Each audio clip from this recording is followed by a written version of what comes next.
Hello అండి. ఉండవల్లి గుహలు ఆంధ్రప్రదేశ్లోని గుంటూరు జిల్లా తాడేపల్లి మండలంలో ఉండవల్లి అనే గ్రామంలో ఉన్నాయి. విజయవాడకు సమీపంలో కృష్ణానది ఒడ్డున ఉన్న పురాతనమైన ఏకశిలా నిర్మితమైన ప్రసిద్ధ గుహాలయాలు.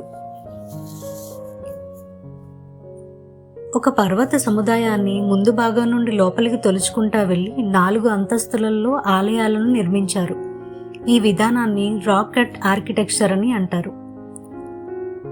ఈ రాక్ కట్ ఆర్కిటెక్చర్కు ఉండవల్లి గుహలు మాత్రమే కాదు, భారతదేశంలో అజంతా, ఎల్లోరా గుహాలయాలు కూడా ఉదాహరణగా చెప్పొచ్చు.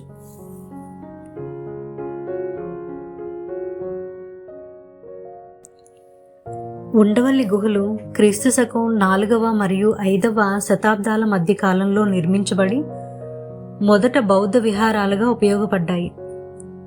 తరువాత ఈ గుహలు హిందూ దేవాలయాలుగా మార్పు చెందాయి. ప్రతి అంతస్తులలో భిన్నమైన శిల్పాలు కనిపిస్తాయి. గుహల చుట్టూ పచ్చని గ్రామీణ ప్రాంతాలు ఉన్నాయి. ఈ పురాతన గుహాలయాలను కృష్ణానదికి ఎదురుగా ఉన్న ఎత్తైన కొండ నుంచి చూడవచ్చు.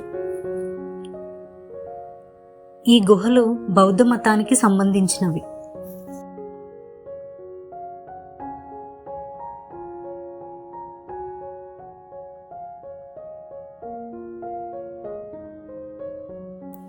గుహలలో అనేక శాసనాలు ఉన్నాయి.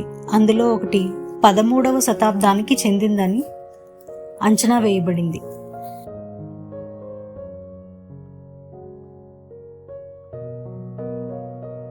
మూడో అంతస్తులో ఒక పెద్ద గ్రనైట్ రాతితో చెక్కిన 20 అడుగుల ఏకశిల అనంత పద్మనాభ స్వామి వారి విగ్రహాన్ని నిర్మించారు.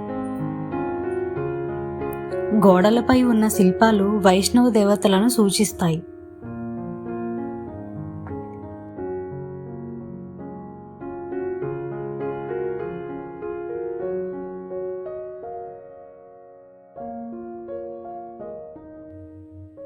ఈ గుహలు జాతీయ ప్రాముఖ్యత కలిగిన కేంద్ర రక్షిత స్మారక కట్టడాలలో ఒకటి.